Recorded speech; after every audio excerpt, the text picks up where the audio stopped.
Okay, everyone, welcome to an emergency episode of Last Take. Or I guess in this situation, it's a fan rant because we are absolutely, uh, I guess, I'm trying to think of the right word to describe what our emotions are right now over the fact that the Mets and the Cleveland baseball team have completed a trade. The New York Mets got Francisco Lindor and Carlos Carrasco, and the Cleveland baseball team received Ahmed Rosario and prospects Andres Jimenez, Josh Wolf, and Isaiah Green from the Mets. So I'm a little disappointed. I'm going to let you go first, Nick, and kind of dive into yours. But I mean, this is a big day for New York sports, specifically New York baseball, because one team went up and the other team, I think, went down. So, I mean, go for it. Yeah, so here's my thing. So I got a text saying Lindor to the Mets. So I went on Twitter. Um, and I was, obviously a little bit taken aback. Francisco Lindor is probably one of the 10 best players in baseball. He's only going to be 27. It was pretty obvious he was going to get traded. The Indians owner had said back in 2019, we'll pay a guy $300 million when someone gets paid $1 billion. So clearly they were not going to pay him. So it wasn't a shock. And I had actually said since early in the offseason, the Mets made the most sense, just given teams that needed a shortstop and teams that would be able to extend Lindor. So I had kind of thought Lindor to the Mets was a pretty good possibility for a while. So I didn't really think anything of it. The Mets are not in our league, let alone our division. So I was happy to see that at first. I didn't think the Yankees would be in on Lindor in the first place, and considering they're focused on DJ, and I don't know whether they have it in their budget to give out the contract next winter that Lindor is going to want. So I was fine, ready to go about my day. And then a couple minutes later, I saw that Carlos Carrasco was involved, and that's when I really lost my mind because Cookie Carrasco would have been perfect for the Yankees. I had a tweet. The guy has 3 years of control left, 2 years at $12 million each, and an option for $14 million. He's an absolute steal for as good as he is. He eats innings. He strikes guys out. He stays healthy, which the Yankees are allergic to these days. The only time he missed games in the past few seasons was when he had leukemia. Oh, yeah, and he fucking came back and pitched the same season. Yeah. Unbelievable. That's what I'm sorry. I wasn't mad about Lindor getting traded. I was mad to know that Carlos Carrasco was available and he's not a Yankee. Yeah. So it is a pretty ridiculous situation. I'll say from the beginning, I was never that big on the Yankees getting Lindor. I'm still really big on Gleyber Torres being our shortstop of the future. I'm not out on him yet, like a lot of other people are sort of starting to lean to. And I think DJ is obviously the perfect fit at second base. But if that wasn't going to be the situation, this made a lot of sense. Like, it's like especially the Carrasco and the Lindor combination. It fit perfectly. And it's kind of like it's not like we're other free agents or people that are like available. Like people are like a lot of Yankee fans are like, oh, we have to get him because we're the Yankees. Like we just have to be in on this guy. This wasn't really that situation. It wasn't like when Harper and Machado were free agents and it was kind of like, well, I mean, I'm sure we could find a place for them. We might as well just pay him $300 million, Like this wasn't that. If we got Lindor, that meant Gleyber was at second base. LeMahieu was likely gone, but we had our middle infield for the future, and it was elite. And adding Carrasco to that was just like a perfect situation because, like you said, he's a really good pitcher, really talented. And it's not even like he came back and he's not like the same pitcher. Last year, he pitched to a 2.91 ERA. He's got a career ERA of 3.77. And he's, consistently going to get 200 plus strikeouts. And like, that's how the Yankees pitch. They do pitch heavy fastball, heavy slider, like that. Like he fits like everything about them. So it was kind of disappointing to see that they couldn't get Carrasco. I wanted him more than I wanted Lindor, just because I thought the Yankees could do without it, but they needed the pitching. But seeing what they gave up, the Mets, I mean, it was kind of a steal. Like, I know you're only getting 1 year of Lindor, but the point is you're going to extend him. Whoever gets him, the trade was made with the idea that you're going to extend him. So I'm really disappointed that Cashman didn't pull the trigger on something that like was very attainable. And you were clearly going a direction. So like he needs to sign LeMahieu now, otherwise it is like pandemonium.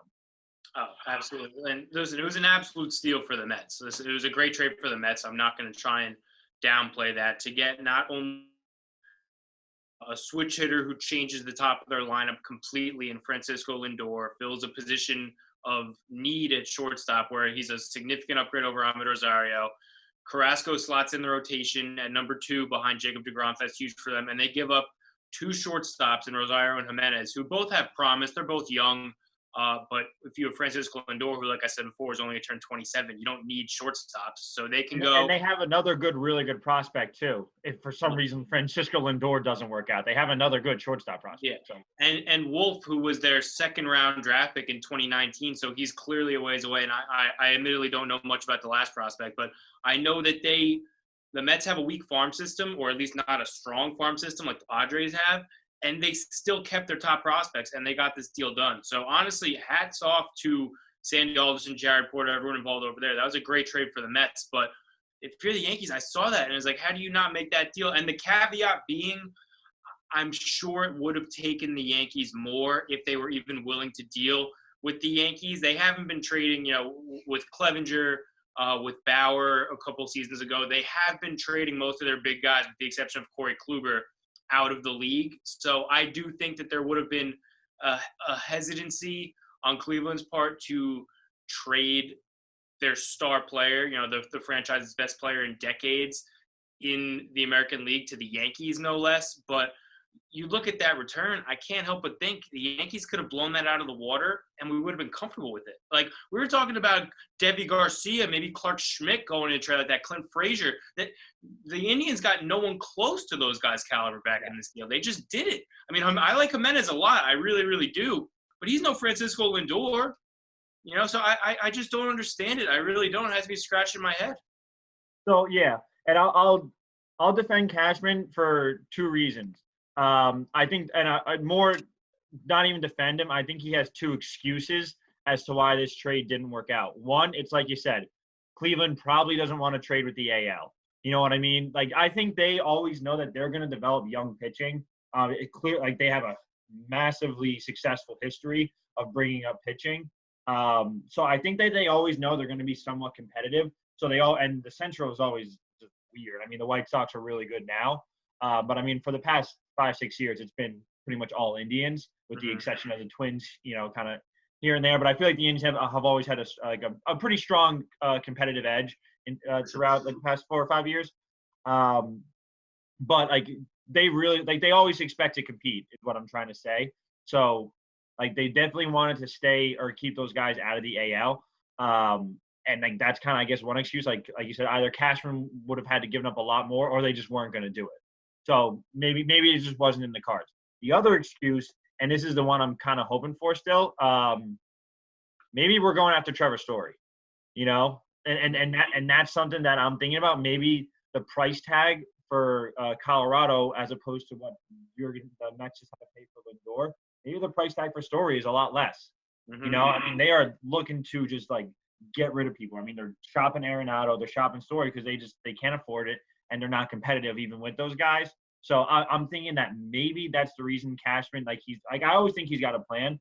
So I'm thinking maybe he's got something in the back of his head that Story's going to cost a lot less and is actually plausible because they'll trade it out of the NL. Right. Yeah. No. I love Trevor Story. I do. As I still think that DJ is their priority. I think that they're just kind of letting the market play out for him. I don't think he's going to end up getting close to the 5.125 that he's rumored to be asking for. I really do. Still, in my heart of hearts, I really do think DJ comes back to the Yankees. I think they get it done at around 4 for $80, which admittedly does make sense if you're from the school of thought, or I actually agree with you, that Gleyber Torres can become competent defensively at shortstop. He might not be Andrelton Simmons, but look at Xander Bogaerts, who is a guy for the Red Sox who struggled defensively early in his career. And is he a Gold Glover now? No, but no one's worrying about Xander Bogaerts' defense on a daily basis at shortstop, and he matches for the Red Sox. So I think that's a good comp for what the Yankees are hoping Gleyber Torres can be. And what we've seen with him from the bat in his first few seasons, I absolutely believe he can be a player of that caliber someday. But Trevor Story would be a great place to pivot to. He makes less than Lindor this year. He would probably cost less to extend. Yeah. They could also try and work out a similar deal with the Rockies and throw in German Marquez and kind of, instead of Lindor and Carrasco, try and get Story and Marquez and two birds, one stone there.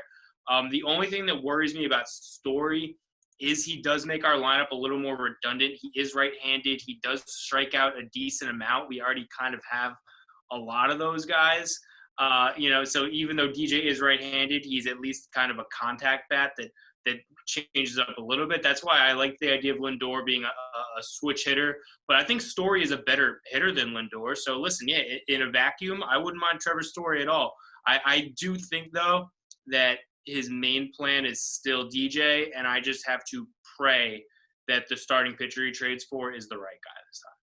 Yeah, and a lot of the times I wanted, like you said, that starting pitcher, I wanted to be Carrasco because I knew he was on the market. So I honestly didn't think that the Lindor and Carrasco would get paired together because I thought it was going to take too much of a haul. Mm-hmm. But I mean, I don't know. The Mets GM pulled it's Sandy Alderson now, right? That's like official, like that. He's actually like doing like the. I think he's like the president of baseball operations. Yeah. And Jared Porter's the GM, but I think Sandy Alderson probably has final say. Yeah, that's what I was kind of confused about, like what, because it's all those baseball titles, who knows? But regardless, he made a really good trade. It's all assuming Lindor gets re-signed. But regardless, even for this year, if you're looking to compete, you did the right thing. So kudos to the Mets. But again, just going back to Cashman, I just think he's afraid to lose trades, if that makes sense. I think he's very terrified of like coming out on the wrong side, like long term. When you look back in 5-6 years, like the Yankees lost that trade. Yeah. You know what I mean? And when it comes to like winning championships, sometimes you have to lose a trade because you need to get that premier player to turn your franchise around and take them from that, ALDS, ALCS team to take them to a World Series championship team. Like, who knows? Maybe the Dodgers in 3 or 4 years might lose that Machado trade. But, at least they went for it. You know what I mean? Like, I'll relate it to football. The Seahawks probably are going to lose that Jets Jamal Adams trade, but they needed to make a move for a premier player to compete. Like, sometimes you got to lose a trade in order to take yourself to that next level. And I think Cashman is horrified of just losing a trade, and he's so focused on that individual trade that he can't see the broader vision. That's my thing with Cashman, is that if you look back and say the Yankees haven't lost trades, that's great, because if you look at what held back the Yankees back, even in the 80s and early 90s, it was George Steinbrenner just trading every prospect left and right, not caring, just bringing in these veterans, and that's not what you need, right? So what Brian Cashman did to rebuild quickly from to the point where, 2016 they missed the playoffs, 2017 they come within a game of the World Series was great.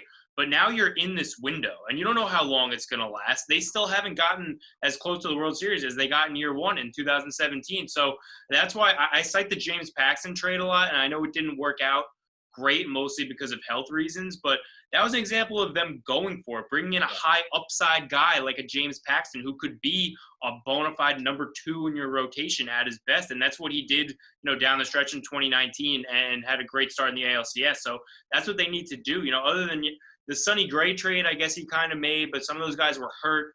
It wasn't really viewed as a huge risk at the time. But look at all the moves he hasn't pulled the trigger on. He didn't pull the trigger on Garrett Cole going into 2018. He didn't give Patrick Corbin the money he was looking to. He paid J-Happ instead. Even go back to 2010 when the Yankees were coming off a World Series and had a deal for Cliff Lee, and the Mariners ended up wanting, I think it was either Eduardo Nunez or Ivan Nova to get thrown in, and he didn't do that. So, looking back, the Yankees probably could have had a three-peat if they would have traded for Cliff Lee. So it's just I'm not saying you should need to pull the trigger all the time, because if we were saying that, then the Yankees would have traded Judge, Sevy, and Gary Sanchez for Andrelton Simmons and Jason Hayward in 2013. So, yes, I do like that he hasn't lost trades, but, at a certain point, you got to go for it a little bit. So I'm just hoping that he's cooking up the right trade instead of assuming that bringing back Tanaka and taking Corey Kluber or Jose Quintana off the scrap heap is going to get us back to the World Series, because I don't think it is. So, and this is kind of a bigger argument. So I'll enter, or I'll start this discussion with this analogy. I think the Mets coming up on us is kind of like, when your little brother, he hits a growth spurt when you're young. You always beat him at basketball, and he hits a growth spurt. He grows 6 inches and he starts dunking on you. We have always made the comparison that the Mets are the Yankees' little brother. And they're kind of starting. They hit their growth spurt with Steve Cohen, and they're kind of starting to dunk on us. So this was like the first step of like kind of being like, all right, it's like, oh, it's 11-1, game to 12, like Yankees are gonna win. And now like he just hit it. The Mets just hit their growth spurt. He just dunked on us from like 2 feet over, and we're like, oh shit. Do you think that Brian Cashman sees what the Mets are doing and panics and starts and just trades the system, like the whole farm system right now, for Luis Castillo? No, I'm going to give you a two-part answer. I don't think Brian Cashman does. Brian Cashman doesn't, or at least I hope he doesn't, and shouldn't be concerned with what the Mets do, because we play the Mets 4 times a year. They're in the other league. The only time we could see them in a meaningful game is a Subway Series in October, which would be fun. But he shouldn't be concerned with that. What my concern is, and what I hope his is as well, is that the American League is relatively weak right now. The Rays traded one of their best pitchers and lost another. The Indians are weak now. The Astros are probably going to lose a couple more guys, and Verlander's hurt. There is a very real window for the Yankees to win the American League in 2021, this year. I don't know what's going to happen past it, but this year, the Yankees are still at this moment probably the best team on paper in the American League. You can make a case for the White Sox, but anyone else, it's still the Yankees. The Blue Jays are a year away. The Red Sox are probably a year or 2 away. So it's still the Yankees. He needs to take advantage of that. That's what it should be on his mind. As far as the Mets being in anyone's head, maybe Hal Steinbrenner, because Hal knows, especially coming off last year with no fans. I do think there will be fans in the stands, if not opening day, at some point this year. He wants all the casual fans who didn't know what baseball was for 2017, wearing Judge jerseys, dropping a couple $100 on tickets and chicken buckets, that don't really care about the Yankees but like to go to baseball games and pretend they care. He needs those people in the Bronx and not going over to Queens and wearing Francisco Lindor jerseys and buying Shake Shack at Citi Field. So I do think, if anything, maybe Hal puts a little more pressure on Cashman to say, listen, this is bad. They're saying, public perception-wise, this is not good. They're saying we're not trying to win. They're saying we're the little brother. We're the Yankees. We got to be the Yankees. We got to be the big dog in town. So if anything, maybe Hal puts that pressure on. But I guarantee you Brian Cashman does not give a shit that this happened today. So you don't – because, it's weird. It's just because they're in the same city. But, it's weird. My first thought when the Mets made a good trade, it was, shit, this hurts the Yankees. Not even for the fact that, okay, they were players that we wanted, obviously from that aspect, but it's shit, this is our rival, even though it really isn't. But there's something about that New York rivalry where it's just shit, now we got to do something. I felt we're literally doing a Yankees fan rant right now because of what the Mets did. There's something about it that just feels so interconnected. And I don't know, I'm not worried, but I think that someone in that organization or people in the organization might panic a little bit, to the point of just always trying maintain that, okay, sure, you can do that, but watch what I can do. Yeah, listen, from a personal perspective, I don't love the fact that the Mets just completed the biggest trade of the offseason, because I know I'm going to have to hear about it from my Met fan friends. Meanwhile, we haven't re-signed DJ, done anything to replace Tanaka, and of course the Yankees had to tweet out today that the Greg Allen trade got finalized. They got him. Those poor social media interns, I'm like, they must have been just sweating bullets knowing they had to tweet that out today, that a maybe 4th or 5th depth outfielder is coming to New York an hour after the Mets complete the biggest trade in maybe their franchise's history. So listen, I do think that from a perception standpoint, the casual fans, yeah, of course it affects the Yankees. Think about how we gloated a year ago when Garrett Cole signed, or 3 years ago when we traded for Giancarlo Stanton. Of course, as a fan, you're going to gloat when you make the big splash move in the offseason. But from a standpoint of it actually hurting the Yankees, I didn't think that until I knew Carrasco was involved, because I had a feeling we probably wouldn't be in on Lindor.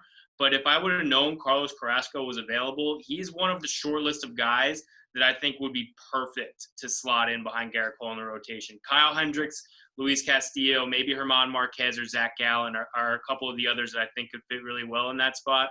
But the fact that Carlos Carrasco was out there and that was all they got for him, the Indians, and the Yankees didn't pounce on it, I can only pray that it was because that they knew they weren't trading in the American League. Otherwise, I would be pissed off. Yeah, I agree. It's definitely just a recency bias right now, where it's kind of oh my God, they did something, we got to do something. But 2 or 3 days, I think it'll wear off a little bit. People kind of start to realize, okay, Cashman knows what he's doing. He's not going to panic. I'm panicking as a Yankee fan just because I want to see them do something. But the offseason is a long time.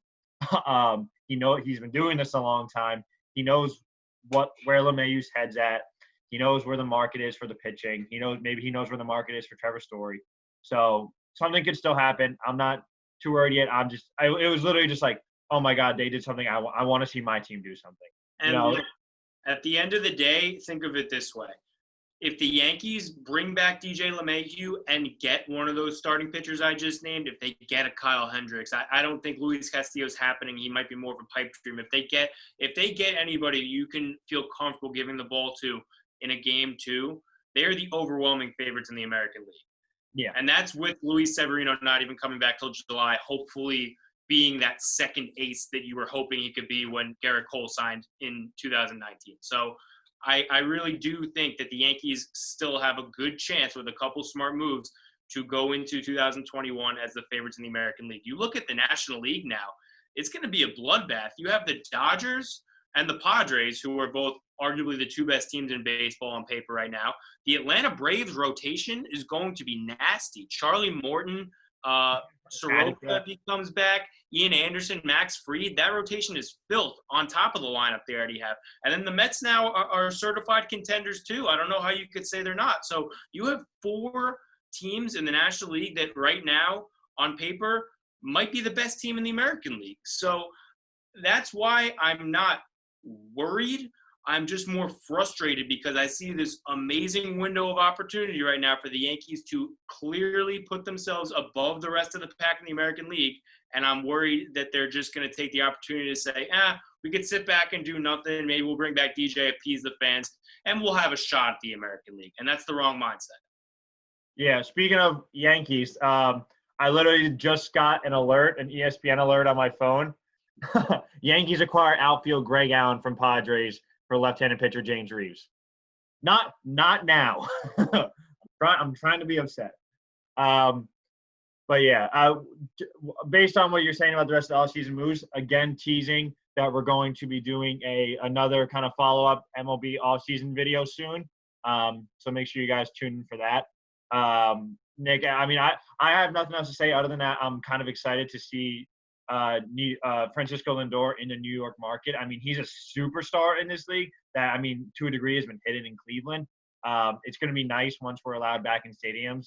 And those Subway Series are going to be a lot more fun now with him a part of it. Yeah, listen, I'll say it again. I want the Mets to be good. I do. I like when the Mets are good. You know, if the Yankees are off or if the Yankees have a day game, I'll watch the Mets at night. You know, I like watching the Mets. I don't have anything wrong with the New York Mets. My problem comes with my Mets fan friends who have been torturing me for my entire life, even though their team hasn't done anything. Anytime the Yankees get eliminated, that's their own personal World Series. So I'm not comfortable with the idea of them being good and us sitting back and doing nothing and being mediocre. So the Yankees need to do something. That's all I'm asking for. All I'm asking is DJ LeMahieu or a suitable replacement and a major upgrade to starting pitching. If you do that, the Yankees will be the overwhelming favorites in the American League. That's all I ask. Yeah. So we'll go over some more offseason moves coming up a few weeks once things kind of clear the water a little bit. So thanks for tuning in. Make sure you like, comment, subscribe. And if you feel like you need to rant too, comment below or DM us on Twitter or just tweet at us. We'd be happy to engage and keep yelling at Brian Cashman for a little bit longer. Yeah, tweet at me if you want to talk about this. Slander JHap. Just come to my account. Great doing both those things. All right, we'll see you guys next week, and go Hawks. Go Yankees.